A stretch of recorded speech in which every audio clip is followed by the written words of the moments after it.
Vous écoutez Parler Cuisine, le podcast qui vous aide à mieux cuisiner, avec Marc et Guy. Merci de nous écouter, c'est l'épisode 120. Et justement, on va vous parler du limoncello.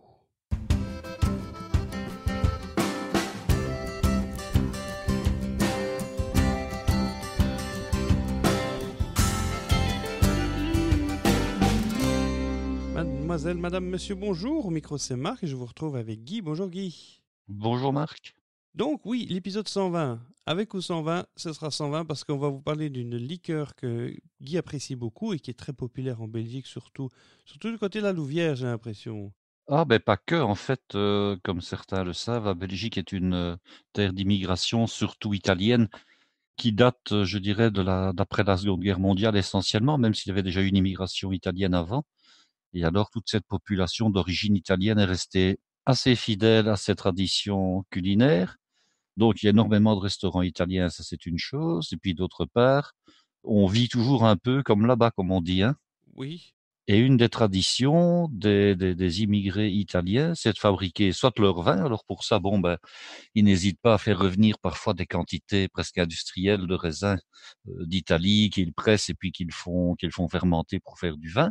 Et c'est Et d'autre buvable. part, ah oui, oui, oui, oui, oui, tout à fait, hein. Ok. Bah bon, bien sûr, ce ne sont pas des vins qui ont un côté terroir ou un côté cru. Mais je fais partie d'ailleurs d'un groupe qui réalise ces vins et j'ai un collègue avec qui je suis allé aux dégustations au mois de novembre, non pas au mois de novembre, pardon, je dis des bêtises, au mois de septembre, pardon. Je suis allé donc à des dégustations comme, Tu en comme avais jury déjà de parlé. table. Oui, oui. Et il a gagné le premier prix dans sa catégorie et je dois dire que c'était un très, très beau produit de toute façon. C'est un vin, disons, de style vin d'apéritif. Mais ce sont des vins qui ne sont pas toujours que des vins de raisin. Ce sont aussi des vins de fruits avec des mélanges. Il peut y avoir des vins de noix, alors des vins avec des épices, des macérations de pommes, de poires, de fruits rouges. Donc ce sont des vins au sens très large du terme. Et alors j'ai un autre collègue qui m'a déjà fait goûter sa recette de limoncello. On le fait en famille chez eux. Et c'est cette recette-là dont je vais vous faire part aujourd'hui. Alors, pourquoi, déjà, qu'est-ce que c'est le limoncello? Pourquoi tu veux nous en parler maintenant? Alors, la base, le limoncello, comme son nom l'indique, on retrouve le mot limon, hein, qui désigne en français normalement le citron vert. Donc, c'est une liqueur à base de citron. Alors, il en existe deux sortes. Il y a une liqueur qui est translucide, donc qui est jaune, je dirais jaune canari, comme ça, un beau jaune bien brillant, et qui est translucide. Ce n'est pas de celle-là dont je vais vous parler. Je vais vous parler de ce qu'on appelle la crème de limoncello, c'est-à-dire que c'est une liqueur également, mais qui est opaque et qui est blanchâtre, qui est tout aussi bonne d'ailleurs, c'est celle-là que j'apprécie, et je vais vous en donner la recette. Alors, pourquoi est-ce que je vous en parle aujourd'hui? La Oui. bonne question, ben parce que généralement, l'automne est la saison des agrumes. Alors, on trouve évidemment des citrons en toute période, hein, mais seulement on les fait venir d'Argentine, d'Afrique du Sud, du Brésil. Ils sont chers, ils sont pleins Ils de sont chers, pesticides. bah, ils sont pleins de pesticides, mais alors vous trouvez comme ça à l'automne d'authentiques citrons italiens. Si vous avez la chance d'avoir un marchand italien près de chez vous, un marchand de fruits et légumes, il peut vous avoir comme ça des citrons qui ne sont pas du tout traités, qui viennent en droite ligne d'Italie, hein, qui sont très beaux, très gros, un petit peu comme ça biscornus. Ils n'ont pas la peau si lisse et le beau calibrage des citrons, je dirais, du grand commerce, mais par contre, ils ont énormément de goût. Alors des citrons, on a besoin que des zestes, c'est-à-dire de la partie colorée de la peau et non pas du zeste qui se trouve en dessous et encore moins du citron que vous utiliserez pour autre chose. Alors, pourquoi est-ce que j'en parle maintenant? Non seulement parce que c'est la saison, mais parce que c'est à peu près la période où vous pouvez le réaliser pour avoir cette liqueur pour vos fêtes de fin d'année. Ah Soit que ah. vous les utiliserez, donc ces liqueurs que vous réaliserez en dessert, ou simplement dans la confection d'un apéritif, ou encore comme entremets ou comme pousse-café. Donc, ça tombe bien à point. Si vous voulez en faire un peu plus pour en offrir une bouteille lorsque vous allez effectuer une visite en famille ou chez des amis, c'est bien aussi. Parce que c'est meilleur quand c'est fait soi-même. Ah ben, c'est mieux quand c'est fait soi-même, ça c'est une chose. Et puis il y a le plaisir du fait soi-même, hein. Je vais dire que bon, c'est toujours un petit peu, pas dire folklorique, mais c'est toujours bien de dire: «Bah oui, c'est moi qui l'ai fait». Et c'est suffisamment bon que pour être servi pendant les fêtes. Ah oui, oui, tout à fait, c'est vraiment délicieux. Alors bon, quand il le sert, ce n'est pas le collègue qui a gagné le concours du vin, c'est encore un autre, hein. qui m'a donné sa recette parce que j'ai dit: «Bon et ça, il faut absolument la recette». Donc lui, il met cette liqueur au congélateur. Alors elle peut se mettre au congélateur sans aucun problème que la bouteille explose. Je vous explique pourquoi. J'ai fait le calcul du taux d'alcool qu'il y a dans cette liqueur une fois terminée et on est aux environs de 24 degrés. Et il faut savoir que le liquide supporte la congélation de 1 degré en température par degré d'alcool. Exemple, vous avez une boisson qui titre moins 10 degrés d'alcool, elle peut aller donc au congélateur jusqu'à moins 10 degrés. Quand tu dis 10 degrés, c'est 10% d'alcool, c'est ça? C'est ça, Oui. 10% volume. Hein. Donc 10 degrés d'alcool égale 10 degrés sous zéro en congélation, sans aucun problème. Donc ici, on est à 24 degrés d'alcool à peu près. Donc vous pouvez le mettre dans un congélateur qui fait moins 22, moins 23 et forcément moins 24 degrés sans risque que votre D'habitude, c'est moins bouteille 18, explose. non? Alors ça, c'est pour les surgélateurs, je dirais communs, mais il y en a qui vont un petit peu plus loin maintenant. Moins 18, bon, c'est aussi très courant dans les congélateurs qui ne sont pas trop puissants. Hein. Oui. Donc, une fois que vous avez votre limoncello qui est à cette température, vous mettez également vos verres. Hein, ça se consomme dans des tout petits verres droits, mais bon, rien n'empêche de le consommer dans un verre à liqueur traditionnel. Hein.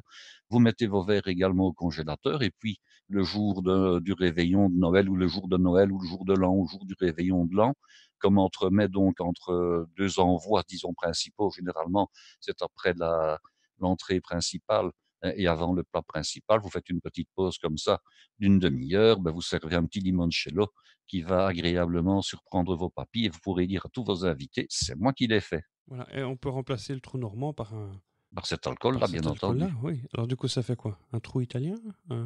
Ah, ben, pourquoi pas? Je sais pas. Un trou sicilien Ah éventuellement ou oui, un donc trou napolitain, avec un voilà. petit sorbet au citron. Ah, ça pourrait être mis sur un sorbet au citron, pourquoi pas. Alors, vous pourriez mettre ça également sur un sorbet au fromage de chèvre, pas trop fort, hein. Ça existe, hein, un Ah bon, sorbet pourquoi? qui serait fait. Oui, oui, ben, pour ne pas que le fromage de chèvre soit trop puissant et qui se batte un petit peu avec le limoncello. Il faut quelque chose qui soit doux. Par exemple, un yaourt au fromage de chèvre et vous en faites un sorbet. Ça peut aller. Ah, Et alors, ce qui va très bien marcher également, ce sont les choses dans lesquelles vous mettez du basilic. Hein, vous faites un sorbet yaourt basilic et puis vous l'arrosez de limoncello. Ça va très bien marcher aussi. Voilà. Alors bon, bon, d'abord fabriquons le limoncello, hein, parce oui. que Est-ce qu'il faut jusque-là, un alambic? Il faut un non, alambic, non, il faut non, des non, non, non, macérateurs, il faut des non. cuves. Il faut macérer, mais il n'a pas besoin d'avoir des Qu'est-ce qu'il alambics faut ni comme rien du tout. équipement? Ben, comme équipement, il faudrait avoir des bocaux hermétiques. Ça, c'est une première chose. Et puis après, des bouteilles pour le mettre après, je dirais, une fois qu'il a été réalisé. Ok. Alors, première chose. Je vais vous donner les proportions pour 1 litre d'alcool. Alors, on dit de l'alcool pur, c'est de l'alcool à 96 degrés. Alors, on ne sait pas avoir de l'alcool plus puissant dans le commerce. Pourquoi? Parce que l'alcool absolu est un alcool qui est très difficile à fabriquer, qui coûte très cher. Pourquoi est-ce qu'il coûte très cher? Eh bien, parce que la molécule d'alcool, c'est comme le sel. Ça attire l'eau. Donc, dès le moment où on vient de réaliser la distillation de l'alcool et qu'il est, je dirais, à son plus haut degré, dès le moment où il est en contact avec de l'air, il prend l'humidité de l'air, hein, et alors forcément, comme il se combine avec de l'humidité, donc avec de l'eau, le taux d'alcool diminue, hein, puisqu'il capte les molécules d'eau qui sont en suspension dans l'air. Donc l'alcool qu'on trouve généralement, qu'on appelle de l'alcool sur fin, c'est de l'alcool à 96 ou à 96 degrés dans le commerce. Alors je ne saurais que vous conseiller, parce que je sais que le prix de l'alcool en Belgique est très cher, l'alcool, disons, entre guillemets, dit pur, c'est de l'acheter soit en France, mais encore mieux de l'acheter dans un pays comme le Grand-Duché de Luxembourg, si vous n'êtes pas trop loin. Allez Et faire de là, la vous le payerez contrebande. nettement moins cher. Ouais, on peut maintenant, avec l'Europe, on peut acheter de Oui, l'alcool tout à fait. et passer. Maintenant, il ne faut pas remplir sa camionnette non plus. Non, Hein. Il ne faut pas passer avec 50 litres, hein, je crois que mais c'est quand acheter. même une bouteille normalement qu'on a Oh, le droit plus de qu'une passer. bouteille, c'est plus qu'une bouteille. Je ne connais pas, Ouais. je ne suis pas allé voir combien de bouteilles c'était, mais enfin, on ne va pas vous arrêter si vous avez 3 bouteilles d'alcool. Maintenant, si vous avez un bac de 12 litres, on va vous demander si vous n'en faites pas commerce. Parce que c'est ça l'histoire. Hein. On peut quasiment acheter tout ce qu'on veut à condition de pouvoir prouver qu'on n'en fait pas commerce. Ah oui, Mais c'est dès le pour sa moment, consommation personnelle. voilà, c'est ça. Mais dès le moment où on en a un bac de 12, bon, ben, vous devez quand même essayer de faire comprendre que vous allez faire beaucoup de limoncello et que c'est vraiment pour vous et que vous n'allez pas le revendre. Hein. Enfin bon, on ne contrôle pas non plus les véhicules. Oui. Je veux dire, on ne contrôle pas tous les véhicules, Dieu merci. Hein. Mais on trouve ça dans quel genre de commerce? Ah ben, si vous êtes sur une certaine route au Grand-Duché de Luxembourg, vous avez d'un côté la Belgique, de l'autre côté le À Grand-Duché. Hein, c'est Martelange, la route qui arrive à Martelange. la National Alors sur 4. la droite, oui, la nationale 4, sur la droite en descendant, vous avez 10 ou 15 pompes à essence de toutes les marques. Et dans toutes les pompes à essence, on vous vend de l'alcool. Mais ce n'est pas forcément là que c'est le moins cher. Il y a des commerces à Martelange qui sont spécialisés en vin et liqueurs et qui, eux, sont vraiment moins chers, nettement moins chers. Mais alors, tu trouves ça dans n'importe quel magasin de liqueur, l'alcool sur fin? Là-bas, en tout cas, oui. Là-bas, ok. Là-bas, il y a pas de problème. Ok, Maintenant, on en trouve partout de l'alcool, je dirais pur, dans toutes les grandes surfaces. Parfois, on ne le vend que par demi-litre, mais on le problème, c'est qu'on va le payer beaucoup plus cher, hein, je pense. parce que je me souviens pas d'en avoir vu. Bon, c'est pas parce que c'est probablement parce que j'ai pas cherché, mais je dois chercher ça au rayon alcool. Généralement, c'est au rayon alcool, effectivement. Maintenant, tous les magasins n'en ont pas, hein. Ici, dans les magasins courants, des grandes surfaces courantes, il y en a. Mais si vous voulez en acheter en grande quantité, il vaut mieux, effectivement, si on n'est pas trop loin de la frontière, aller au Grand-Duché, évidemment. Ok, Alors, pour un litre d'alcool à 95 ou 96 degrés ou 95, 96 degrés, vous avez besoin de 2 kilos de sucre, vous avez besoin de 2 litres de lait et vous avez besoin de 8 citrons non traités, bien entendu, donc des citrons bio de préférence pour éviter d'avoir les fameux pesticides qu'on met et qui sont, il faut quand même bien dire, c'est quoi? nécessaires, hein, Oui, mais qui sont destinés à empêcher l'apparition de la fameuse moisissure bleue, bleu verdâtre, qui attaque souvent les agrumes, hein. oui. Alors, la première chose à faire, c'est de préparer le récipient pour la macération. Là, il ne faut pas un grand récipient puisque vous n'avez qu'un litre d'alcool à mettre. Donc, un simple bocal avec un couvercle mécanique et un beau joint en caoutchouc bien neuf qui fonctionne bien, qui est bien étanche, c'est largement suffisant. Alors, bien sûr, vous lavez les citrons convenablement, hein, malgré tout, il faut les laver. Et je n'hésite pas de dire que quelquefois, les citrons sont difficiles à laver comme d'autres choses et on voit l'eau qui perle sur la peau. Alors, il faut prendre éventuellement une petite goutte de détergent, hein, bien frotter ses mains avec le détergent et puis masser la peau des citrons et ensuite surtout bien les rincer de la même manière, quitte à utiliser une petite brosse bien douce, hein, pas une brosse agressive, sinon vous allez trouer les petites vésicules qui contiennent l'essence de citron, mais avoir une petite brosse bien douce pour nettoyer, pour bien rincer ensuite votre peau de citron. Alors avec un économe, bon cet économe, qu'est-ce que c'est? C'est un petit couteau, disons, muni de 2 lames, hein. Il y en a une qui va pour les Éplucher les gauchers, l'autre patates. pour les droitiers.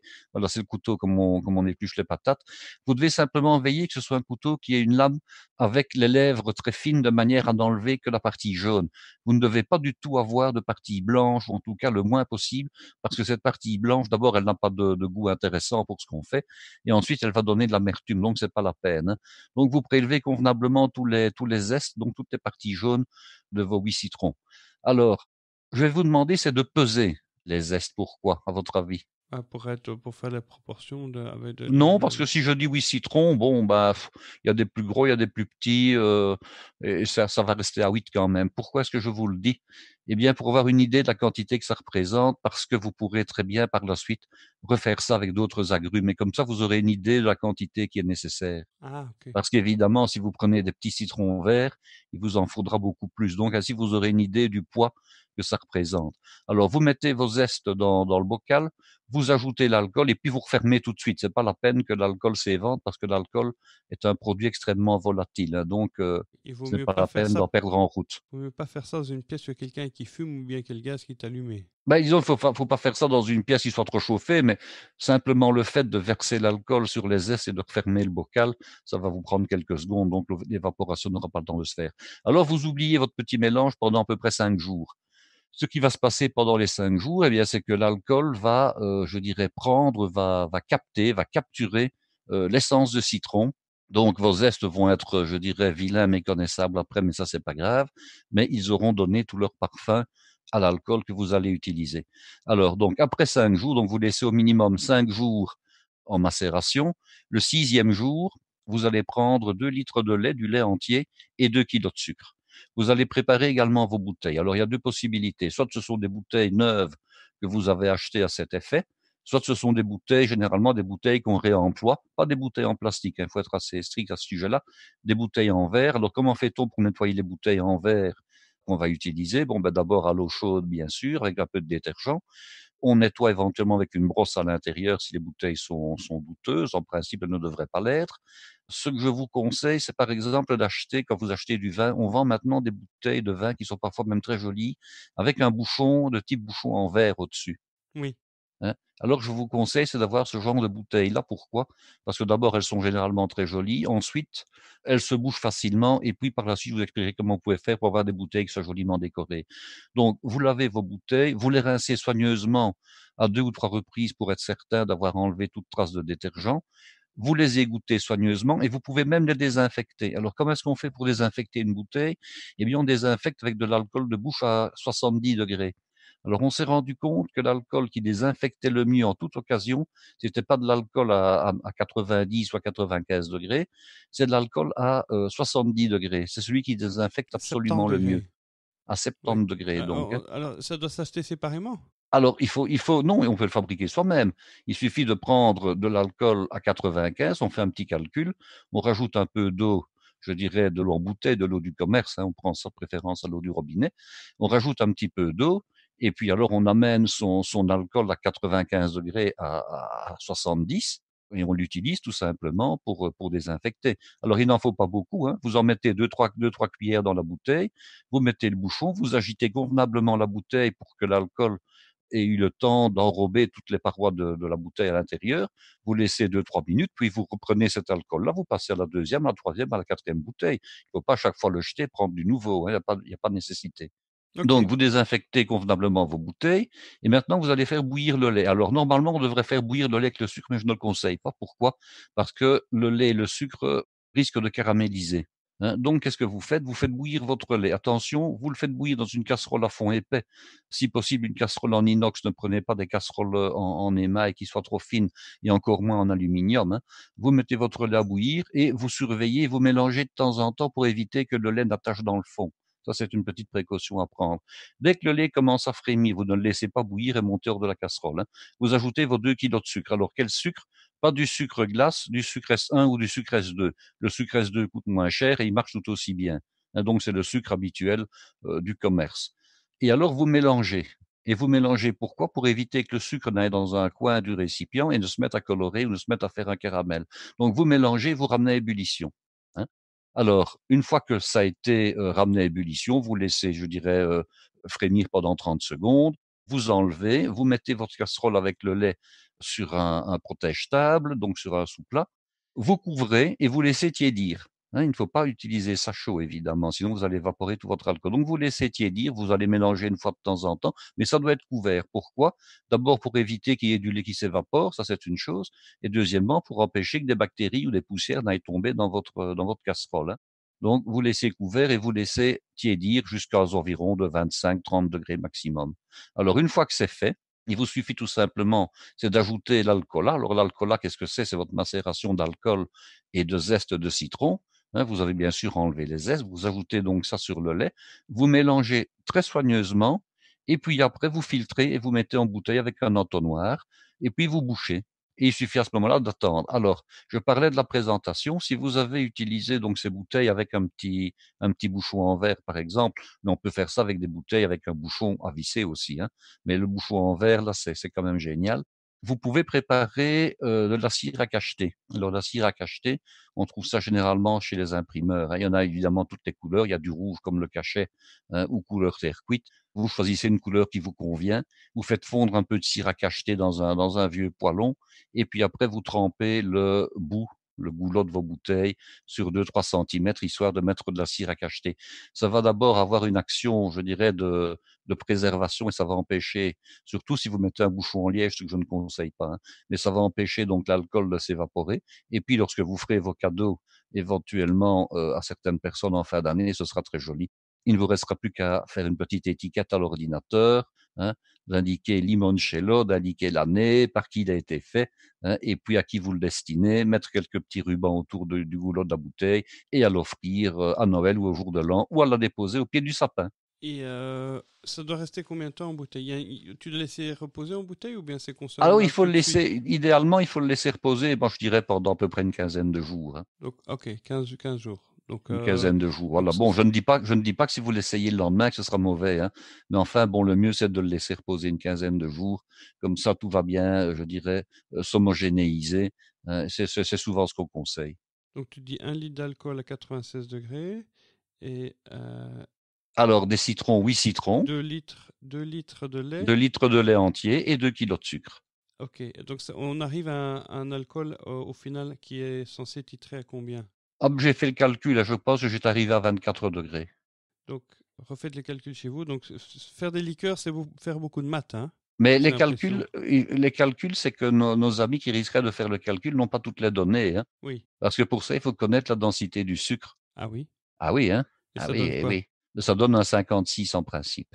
Un 56. Donc ça veut dire qu'un kilo de sucre, c'est comme 1,56 litres Ah non, d'eau. c'est comme 1 divisé par 1,56 puisque le sucre est plus lourd que l'eau. Si la densité du sucre est de 1,56, c'est que le sucre est plus lourd que l'eau. Oui. Donc pour 1 kilo, il occupe un volume moindre. On est bien d'accord. Ah, ok. Ah oui. Donc 1 kilo de sucre, donc c'est par volume. Ok, oui. Puisque Donc là, c'est oui, 1 donc divisé par 1,56. en fait 96, hein. Oui. Ça, c'est le taux d'alcool du départ. Mais alors, question volume, vous avez donc 1 litre pour l'alcool, plus 2 litres pour le lait. Hein, ça, c'est une chose. Donc, ça vous fait déjà 3, plus 2 kilos de sucre, c'est-à-dire 2 divisé par 1,56. Ça vous fait un certain D'accord. 1 volume. divisé par 1,56, je viens de calculer, c'est 0,64. Donc si je fais x2 Voilà. pour 2 kilos, ça fait 1,28. Voilà. Donc on a un peu plus de 4 litres là. Sans compter les zestes. Ils apportent Mais quelque chose, les zestes? les zestes, ça, il n'y a pas de volume, hein.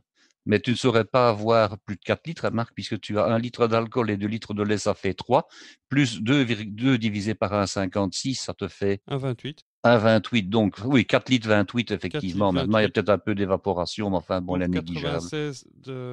0,96 d'alcool divisé par 4,28, ça me fait effectivement 22,4. Oui, c'est ça. 22,4 degrés de... Tu es d'accord? Oui, oui, oui, tout à fait. D'alcool. Une bonne petite liqueur. Voilà. Une bonne petite liqueur, voilà.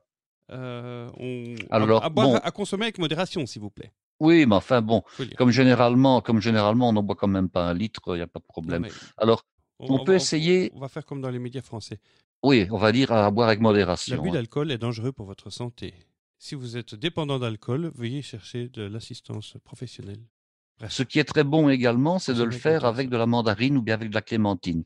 Alors, je conseille de le Ah, faire avec des mandarines ou des clémentines dont la peau est attenante. Pourquoi? Parce que vous avez toute une série de variétés de ces 2 agrumes où la peau se pèle extrêmement facilement, hein. On la pèle au doigt, il suffit oui. de faire un petit coup dedans et puis tout vient tout seul. Seulement, par contre, ça, c'est la facilité pour manger le fruit. Par contre, quand vous devez prélever le zeste, c'est extrêmement difficile parce que justement, la peau ne tient pas. C'est chiant, Donc quoi. c'est chiant, voilà. Donc il faut à ce moment-là avoir des mandarines ou des clémentines dont la peau est attenante, donc dont la peau ne se défait pas facilement. Donc ça, c'est quand vous acheterez vos mandarines que vous devrez y veiller, hein. Ça, Il c'est faut les une prendre première chose. bios, non traités. Ah, ben idéalement. Sinon, ben, il y a toujours d'autres petites astuces, hein, Marc, c'est de Oui, mettre nos fruits dans une solution avec de l'eau tiède et une cuillère à soupe par litre de oui. bicarbonate de De soude, soude, hein. oui. Ça nettoie convenablement et ça enlève les pesticides en Et tu avais aussi principe. un autre truc pour enlever les phénols des zestes, Ah ben il de les faut les blanchir. blanchir, les blanchir 2-3 fois, mais si vous les blanchissez, vous allez leur faire perdre une partie de leurs arômes, hein, donc ça c'est moins bien Ouais, évidemment, pas hein, très dans ce intelligent. cas-ci. Alors, il y a les citrons verts. Alors les citrons verts, en principe, d'après ce que j'en ai lu, mais c'est vraiment en principe, ne seraient pas traités après récolte. Pourquoi? Parce que les citrons verts développent très rarement spontanément la fameuse moisissure des agrumes. Ah ouais. Ouais, Maintenant que tu le dis, c'est ce que j'en ai lu. c'est Hein, maintenant que tu le que dis, j'ai ouais, toujours eu ouais. des citrons verts à la maison et j'en ai jamais eu un qui a Un qui pourri comme ça. moisissait, non, ça Et moisit non. pas Par contre, facilement les il se citrons verts. dessèche. Est-ce Il que se je, dessèche, voilà. est-ce que je peux utiliser un citron tout desséché? Ben non, parce que le but, ce n'est pas de prendre le citron, c'est de prendre uniquement le zeste du citron. Donc, on trouve dans le commerce comme ça ce limoncello au limon, ça existe. Donc, vous pouvez le réaliser avec la même recette également, hein, donc il n'y a pas de problème. Alors, autre Je peux chose, faire avec des pamplemousses? les pamplemousses, les cédrats et les bergamotes. Avec une petite réserve, c'est que la bergamote, d'après des choses que j'en ai lues, la bergamote pourrait être toxique à certaines doses. Maintenant, bon, on fait des bonbons à l'essence de bergamote, hein, qui est donc la spécialité de Nancy. Je pense quand même que si vous mettez les zestes de 2, 3 bergamotes ou 4 bergamotes, parce que c'est quand même plus gros que des citrons, pour faire votre liqueur, je pense que vous n'en pâtirez pas. Vous pouvez également mélanger tous ces agrumes, par exemple, faire citron, citron vert, clémentine et bergamote, hein, pourquoi pas. Alors vous avez à ce moment-là un mélange des arômes qui peut être intéressant. Et je pourrais utiliser du calamansi. On pourrait Du utiliser du calamondin. calamansi et tous les autres agrumes qu'on trouve dans le commerce, du pomelo. Mais enfin, le Du citron est quand yuzu. même le citron, Du le yuzu. Mais enfin, kumquat. le yuzu, il coûte très cher, hein, le kumquat. Bonjour pour peler les kumquats. Mais enfin, le principal, je pense que ce sont les citrons verts et les clémentines qui vont vous donner, et les oranges bien sûr, qui vont vous donner le meilleur résultat. Bon, alors, je me pose une question. Tu utilises que les zestes, tu mets jamais le jus dedans. On fait Alors quoi on ne avec met le pas, jus? alors on ne met pas le jus dedans, ben on peut faire plein de choses. On peut faire des cocktails déjà, on peut faire du sorbet, donc il y a pas de souci avec le jus. On peut s'en servir pour faire des mayonnaises, assaisonner des poissons. Donc Est-ce que je peux utiliser le jus, éventuellement un peu dilué, pour en faire des glaçons?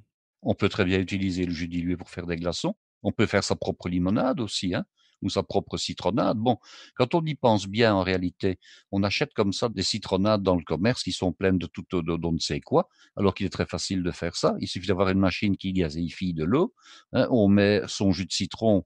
D'ailleurs, ça nous rappelle quand même une certaine limonade que nous avons bu un jour en Tunisie, hein, Au café des nattes, oui. que j'ai trouvé extraordinaire. C'était la meilleure limonade de ma vie. J'en ai repris une deuxième d'ailleurs, tellement elle était bonne. Donc, on met du jus de citron ou du jus de citron vert dans un verre. On met soit un peu de sucre ou un peu d'extrait, je dirais, de sucre de synthèse, hein, et puis on ajoute de l'eau pétillante et on a une superbe limonade tout à fait naturelle. Dans quelle proportion comme ça? Oh bah écoute, moi je crois qu'il faut pas dépasser à peu près 10-15% de jus de citron par rapport à l'eau qu'on met, Ok. hein. Sinon, on a un problème, c'est que c'est vraiment à ce moment-là très acide, hein. Maintenant, il y a des gens qui boivent, attention, il y a des gens qui boivent leur jus de citron pur le matin, hein, mais on n'en boit pas évidemment un verre plein, hein. On en boit moins. Généralement, la norme, hein, quand on demande un citron pressé dans un restaurant et quand on fait encore du citron pressé authentique, c'est l'équivalent de 2 jus de citron qu'on mettait Ok. par personne, de jus de citron dans un verre. Mais Et on servait toujours ça avec de l'eau et du sucre, hein, toujours. le jus est plein de vitamine C, mais est-ce que les zestes comprennent aussi des vitamines C? Je ne saurais pas dire, je n'ai pas l'impression, j'ai plutôt l'impression, parce que la vitamine C, c'est quand même quelque chose qui est lié avec l'acide, hein. Oui. C'est un acide, hein, c'est de l'acide ascorbique. Donc, vous avez l'acide citrique plus l'acide ascorbique dans le jus de citron. Et alors, cette vitamine C, elle disparaît assez vite parce qu'elle s'oxyde très facilement, hein. Oui. D'ailleurs, on conseille, bon, si c'est, je l'entendais encore il y a pas longtemps, on vend dans le commerce du jus de citron pressé, du jus d'orange, etc. Je pense que s'ils veulent maintenir un certain taux de vitamine C dans le produit, ils doivent en ajouter de manière synthétique, hein. Ok. Bon. Donc là, on peut se faire son limoncello à la mandarine, au pamplemousse, Ben, ça au devient devenir citron. ça ne porte plus le nom de limoncello alors, hein. C'est du mandarinocello ou un truc ainsi, hein. Liqueur de. Et en fait, c'est simple à faire des liqueurs comme ça soi-même. Ah ben, c'est pas compliqué en fait. Ce que je vais faire, parce que je vais en réaliser, je vais modifier un petit peu la recette. Je vais d'abord mettre moins de sucre ou bien mettre du sucre, disons de synthèse, artificiel. Et je vais utiliser de la crème fraîche en partie à la place du lait pour voir ce que ça donne. Oui, Pour avoir question. quelque chose de beaucoup plus crémeux, parce qu'ici le résultat est assez liquide, hein. C'est fait avec du lait. Mais la crème fraîche, bon, j'ai déjà fait des essais il y a longtemps. J'ai mélangé de l'alcool avec de la crème fraîche. La crème fraîche devient très rapidement très épaisse, un peu comme du beurre. Donc ici, je vais quand même C'est pas essayer très en intéressant en mettant, fait, hein. ah, dans ce cas-ci, non. Mais je vais essayer quand même de mettre une partie de crème fraîche pour voir quel est le Ça résultat. rend ta liqueur un peu grasse. Exactement, oui. Autre chose, celui qui est intolérant au lactose, il peut mettre quoi à la place? Mais je pense qu'on peut prendre, je ne l'ai pas fait, hein, tous ces laits d'avoine, Lait de d'orge, soja? et cetera, de Lait soja, voilà. d'amande? Lait d'amande pour amandes et citron, à mon avis, ça va très bien marcher, hein, ça va matcher, comme on dit. Ah oui, amande et citron, pourquoi pas. Ok. Et donc ce limoncello, on peut le boire pur et on peut le boire en cocktail? On peut en faire des cocktails. Alors bon, je regarderai pour vous donner l'une autre recette de cocktail, d'ici les fêtes de fin d'année et comme ça, vous pourrez utiliser votre limoncello également à l'apéritif. Mais dis-moi, le zizi coin-coin en Belgique, ça n'a rien à voir avec le limoncello? C'est-à-dire que c'est un genre de limoncello, si ce n'est que c'est un mélange entre du jus de citron et du Cointreau. Ah! Attention, pub. Cointreau. Donc, à la place de prendre de l'alcool pur, Mais là, ils ont pris du. en fait, ça ressemble, c'est un genre de white lady. Si on regarde ce que c'est qu'un white lady, hein, le white lady à la base, c'est un tiers gin, un tiers Cointreau et un tiers jus de citron, hein, avec Ah des oui. glaçons. Ça, c'est un grand cocktail classique. Alors moi, je l'avais modifié un petit peu en mettant, en l'allégeant avec du sirop de sucre. Pourquoi? Parce que ça l'adoucit d'une part et d'autre part, ça diminue le taux d'alcool. Par contre, c'est un cocktail qui est d'une traîtrise extraordinaire. D'ailleurs, lors d'un mariage, un certain jour, il y a un grand-oncle d'un marié qui en a bu un peu trop parce qu'évidemment il faisait canicule, donc on passait le cocktail et on le repassait. Il a fait une crise cardiaque pendant la noce, Aïe. donc évidemment ça a été ça a été tout un bazar. Mais ce cocktail-là, c'est comme de la limonade, hein, ça se boit quand il fait chaud comme de la citronnade, évidemment. Hein. Mais on oublie qu'il y a quand même du gin et qu'il y a quand même du Cointreau dedans. Donc il faut faire attention. Oui, donc il faut bien faire. Oui, l'alcool est dangereux pour le cœur aussi. Hein. Ah ben oui, en boire trop, c'est pas l'idéal. Maintenant, tout ça, tout de suite comme ça, un cocktail avec du limoncello, ben, vous prenez une part de limoncello, vous prenez une part de Cointreau, une part de gin, et puis vous allongez ça avec de la citronnade, par exemple, hein, une citronnade sucrée ou bien sans sucre, mais enfin, vous allongez ça à la citronnade, et vous avez un long drink assez intéressant, très rafraîchissant, et surtout l'été, évidemment. Oui, sympa pour l'apéro. Ah oui, oui, l'été, c'est vraiment très sympa. Bon, Guy est un grand fan de cocktails à l'apéro. Ah oui, moi je trouve que ben, pas que, hein, j'aime bien un beau vin brut également, un mousseux brut, ça peut être très beau à l'apéro également, hein. Mais j'aime bien le cocktail à l'apéro, pourquoi? Parce que ça permet de mettre avec les desserts, de mettre, un mousseux brut, donc c'est ça qui est intéressant. Parce que si vous mettez un mousseux à l'apéritif et que vous voulez en remettre un au moment des desserts, ça fait un peu redondance. Tandis qu'en mettant un cocktail à l'apéro, bah, vous évitez justement ce double emploi, au moment d'un repas, hein, de ne pas avoir des choses qui se répètent. Ok, Mais voilà, j'espère que nos auditeurs vont essayer et que nous aurons un retour de leurs essais. ok. Mais avant de se quitter, j'aimerais bien quand même partager quelque chose avec les auditeurs. Parce qu'on a eu, il y a un peu plus d'une semaine, au moment où on enregistre ceci, un gentil message d'un auditeur. Je me permets d'en parler ici parce qu'il était particulièrement inspirant et il nous a fait beaucoup plaisir, n'est-ce pas, Guy? C'est le moins qu'on puisse dire, oui. Donc, j'ai reçu sur l'adresse email marc@parlercuisine.com, mais vous pouvez aussi envoyer vos messages à questions@parlercuisine.com qui sont tout aussi qui arrivent dans la même boîte, et c'est moi qui les relève. Et puis là, comme ça, de nulle part, je reçois ce long message qui dit en substance: Bonjour Guy et Marc, un petit coucou pour vous soutenir et vous remercier de l'influence de votre action via votre podcast que j'écoute sur TuneIn. Alors effectivement, on est aussi disponible sur TuneIn. Et c'est la première fois que j'entends quelqu'un qui nous écoute là-bas. Donc c'est intéressant. Je reprends. Merci, c'est le mot qui me vient à l'esprit pour vous exprimer ma gratitude pour le bienfait qu'a eu votre émission sur ma personne. Je m'explique. J'ai découvert votre podcast il y a un an environ lorsque j'étais manager d'un fast-food gourmet sur l'île. J'étais rentré dans une routine qui consistait à faire la même cuisine tous les jours durant les 7 dernières années. Plus de passion, presque du métro boulot dodo. Découvrir votre émission a rallumé la flamme qui m'a fait étudier en école hôtelière, voyager en Europe, notamment en Belgique, à Liège, travailler dans un 5 étoiles en Normandie, etc. Grâce à votre podcast et le plaisir de cuisiner et des bonnes choses que vous partagez, vous, Guy et Marc, je me suis repris en main. J'ai quitté mon ancien boulot, je me suis marié et j'ai ouvert mon propre restaurant. Cela fait 8 mois maintenant que j'ai réalisé mon rêve de gosse dans un petit village au fin fond de la Normandie et je suis tellement heureux. Fatigué mais heureux.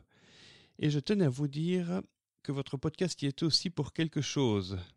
Alors via PayPal, je vous paye une bouteille de champagne pour vous remercier et boire un coup avec vous. Encore une fois, sincèrement, merci. Et c'est signé Arnaud T. C'est vrai que ça nous a fait, un grand choc quand on l'a lu, moi surtout parce que je crois que c'est le plus agréable mail que j'ai reçu de toute ma vie, où quelqu'un dit explicitement que nous avons eu une influence positive sur lui.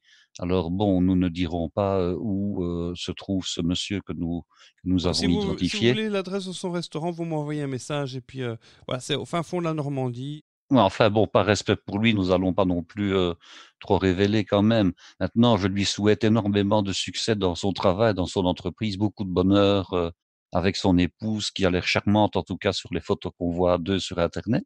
Et je lui souhaite, enfin je leur souhaite beaucoup de succès, je dirais professionnellement, Pareillement. Oui, on ne que peut les que leur choses souhaiter ça. marchent, oui vraiment, vraiment. Que leur entreprise marche au mieux en tout cas, voilà. Ça fait particulièrement plaisir parce que est-ce que tu t'attendais à ça quand on a lancé ce Ah non, podcast? non, non, non, là, vraiment, je ne savais pas à quoi j'allais d'ailleurs m'engager, hein, quand, il y a 4 ans, tu as réussi à après m'avoir tanné pendant 2 ans pour que j'accepte.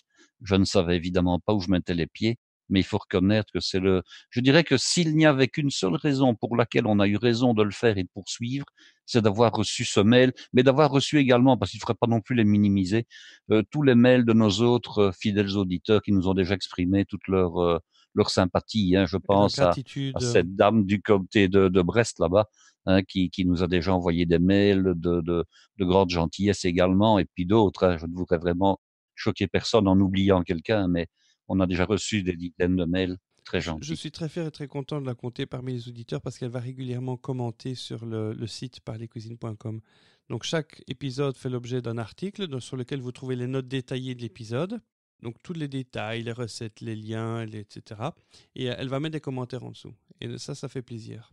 Mais Bien non, sûr. on a eu comme ça plusieurs personnes qui ont envoyé des messages assez brefs. Et là, on a eu ce garçon donc, qui a été très généreux en plus parce qu'il nous a offert, il nous a payé un verre. Parce que vous pouvez aussi Ah ben oui, nous voilà. payer un voilà. verre. On a vous allez sur parlescuisines.com et tout en bas de la page, j'ai laissé un petit encart. Vous pouvez nous payer un café.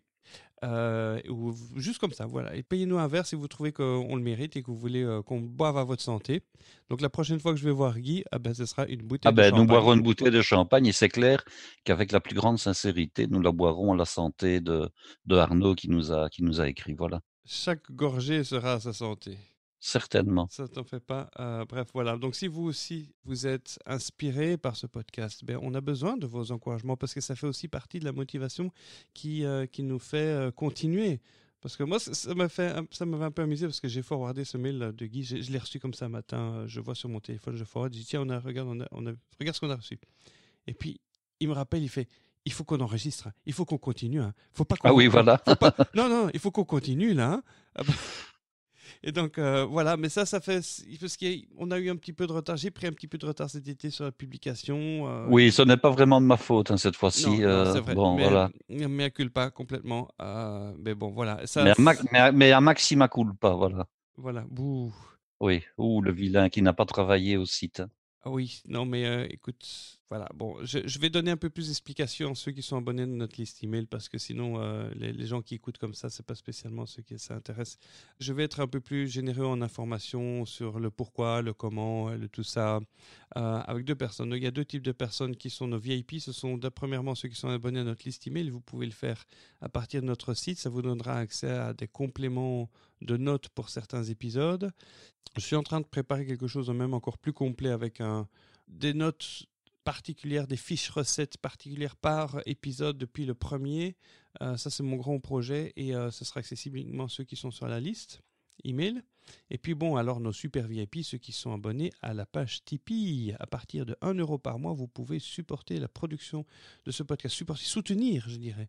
Vous pouvez montrer votre gratitude à ce niveau-là et on a déjà 12 personnes jusqu'à présent et ça, je leur serai éternellement reconnaissant parce que nous, on met tout ce travail là-dedans et eux aussi, ils y mettent. Donc ça devient un travail d'équipe ici.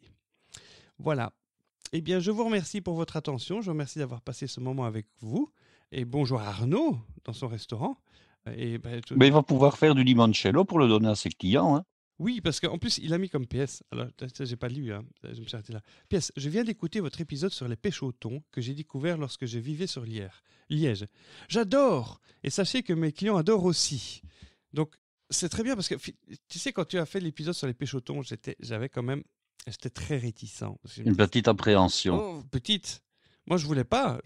C'est parce que tu m'as tanné. J'ai insisté, là. J'ai insisté. Et c'était l'épisode qui était, je crois, le plus populaire dans le retour des auditeurs, qui ont envoyé des photos, qui ont envoyé des commentaires, qui ont commenté sur Facebook, ils ont commenté sur Mais ceux qui aiment, ils aiment, comme on dit. Hein. Celui qui n'aime pas, il n'aime pas, mais celui qui aime, alors là, il tombe dans la marmite de la pêche au thon et il en fait régulièrement. Hein. Surtout qu'en plus, les enfants adorent. Hein. Oui. Ça, quand on en a eu dès l'enfance, on continue à en manger quand on est adulte. Hein. Oui, tout à fait. Et alors, je reviens avec l'histoire du limoncello. Je me rappelle être allé en Italie. Alors, il y a une tradition souvent dans les restaurants, je dirais pas dans les restaurants étoilés, hein, mais dans les restaurants de type restaurant, pas dire de quartier, mais les restaurants où on a une certaine habitude. Le client attend un petit geste du patron. Alors bon, personnellement, je n'ai jamais été pour, mais bon, c'est comme ça. Le client attend un petit geste du patron et généralement, c'est un pouce café. Alors bon, dans les pouces café, vous avez ceux que vous achetez dans le commerce, hein, des cognacs, des whisky, des alcools, de la poire, de la framboise. Ce sont souvent des digestifs, mais le restaurateur les paye au prix plein et ça revient cher. Oui. Et je me rappelle d'être allé en Italie et spontanément, hein, bon, j'étais avec papa à l'époque, c'était il y a quand même longtemps. On a mangé un repas au soir dans une petite ville. Et alors spontanément, le patron est arrivé et il a mis une espèce de cruchon en terre cuite avec 2 verres. Et voilà, c'est à disposition. Il nous a même pas servi, hein, on devait se servir. Et là, c'était du limoncello glacé qui était là-dedans. Certainement qu'il était fait à la maison, il était fait maison, vraisemblablement. Alors bon, les gens s'en servent. Alors bon, on se sert raisonnablement, on ne fait pas le goinfre, on ne vide pas le cruchon, évidemment, hein. Mais c'est un geste qui ne coûte rien, parce que si vous faites le calcul de ce que ça vous coûte rien du tout, hein, cette histoire-là. Ça vous coûte quelques citrons dont vous employez le jus pour faire autre chose. Ça vous coûte 1 litre d'alcool et ça vous coûte un peu de sucre et un peu de lait. Donc finalement, c'est une manière pour un restaurateur de faire un geste qui ne lui coûte rien pour ses clients. Ça coûte presque aussi cher qu'un café. Ah ben ça coûte, à mon avis, moins cher qu'une bière, tiens. Voilà. Et ça fidélise la clientèle. Mais ça, oui, tout à fait, les clients sont contents. Mais c'est vrai que je me souviens quand j'habitais du côté de Mons, là, oui, c'est une grosse communauté italienne. C'était quand tu allais au restaurant italien, c'était le petit limoncello. Un peu comme dans les restaurants chinois qu'on te ramène du saké. Oui, on vous donne un petit truc de saké à la fin. Là, à la fin, au restaurant chinois, au Japon. Pour vous remercier, exactement. Et avec l'addition, c'était le petit verre qu'on te donne comme ça avant de prendre la route. Mais bon, tout ça c'est bien calmé le jour où ils ont augmenté les contrôles. Augmenté les contrôles et diminué le taux d'alcool autorisé. Donc ah, c'est clair qu'il vaut mieux retourner à pied quand même. Oui, ou en taxi, ou en Uber, ou alors laisser la voiture là, ou alors pas boire du tout, hein, parce que c'est la fête quand Bob conduit. Mais on peut aussi prendre un jus de tomate ou un jus de légumes à l'apéro aussi. Hein. Oui, tout à fait. Ok, ce sera tout. Allez, à la prochaine. Oui, à la prochaine, merci. Au revoir.